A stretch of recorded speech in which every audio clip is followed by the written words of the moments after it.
Syederalun kecelakaan lalu lintas kembali terjadi di Biren. Satu unit sepeda motor Vario masuk parit di kawasan Desa Pulo Pedada Biren yang terjadi sekitar pukul 13.45 waktu Indonesia Barat pada Jumat 23 Desember 2022. Pengendara dan penumpang meninggal dunia dalam musibah tersebut. Korban bernama M. Khattab berusia 29 tahun, salah seorang guru pengajian di Pedada warga Desa Ulim, Pidijaya. Kemudian Hendrani berusia 16 tahun, seorang santri warga Desa Gelumpang, Kecamatan Kuala Biren.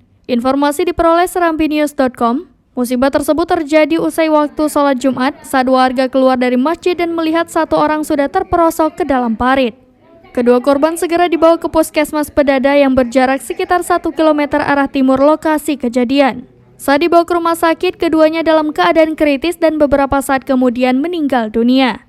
Kasatlantas Polres Biren AKP Fahrul Razi SKM MSI kepada serambinews.com mengatakan, berdasarkan keterangan, kedua korban baru pulang sholat Jumat. Sepeda motor yang dikendarai M. Khattab berpenumpang Hendrani datang dari arah Medan menuju Banda Aceh. Kendaraan diduga melaju dengan kecepatan tinggi saat tiba di kawasan tersebut hingga hilang kendali dan masuk ke parit jalan sebelah kiri. Akibat kejadian tersebut, pengendara dan penumpang sepeda motor meninggal dunia di Puskesmas Pedada Biren. Dari Biren, Yusmandin Idris, serambinews.com.